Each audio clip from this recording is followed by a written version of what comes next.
Our third lesson in fitness is performing at your best. What does it take to do your best in physical activity? One of the first things that I try to model in FIAD and that you should be doing when you are exercising, there should be a warm-up period with, like it says here, gentle exercises that get your heart ready to go. And in that warm-up period, there should be some stretching. Then you will have your workout, and after your workout, there should be a cool down, which is once again gentle exercises that let the body cool down, your heart rate drop. That can be anywhere between 5 and 10 minutes. And this is also where there should be some more stretching done to prevent stiffness and soreness.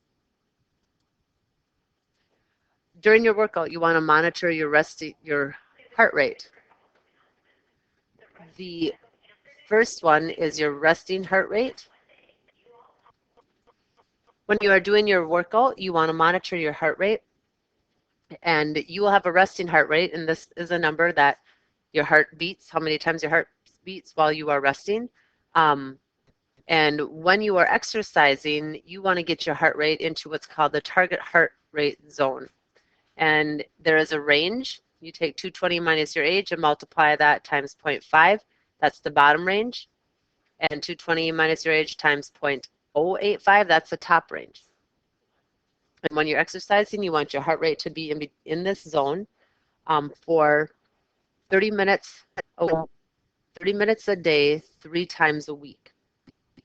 And then you want to see, what you should see is that your heart is getting stronger and it will drop to your resting heart rate quicker. Okay. How do you check it? By checking your pulse. You simply just take your index finger and your ring finger and you put them either on your carotid pulse, which is in your neck, or your radial pulse, which is on your wrist. And they say right here, you can count it for 10 seconds and then multiply by 6, or you can take it for 6 seconds and put a 0 on the end, and that's roughly how many times your heart is beating in a minute. Another simple way is to do the talk test. If you don't have enough breath to talk at all, you're working too hard, but if you can sing, you're not working hard enough. Conditioning is a training to get into shape for a physical activity or sport. And that can include drills for a certain sport, to keep your body in shape and to keep your skills in shape. It can be field exercises on the field or off the field that we need to do to get ourselves into condition for a sport or an activity that you want to take part in. So if you want to take part in a 5K, which is running 3.1 miles, you need to condition, which is going out and gradually every day running a further distance or for more time until you reach that 3.1 or even 3.5 or 4 miles so you know you can finish it. But it is putting yourself in that, like we said before, this target heart rate zone right here for a specific amount of time and getting you out of your comfort zone so you are in condition to compete and to do what you need to do. Nutrition is another very valuable point. A part of exercise, you need to eat, like it says here, a variety of foods from all the food groups, and you will also need to consume extra calories to replace the energy that you use during your sport. Okay? Complex carbohydrates are what you're looking at, and healthy fats.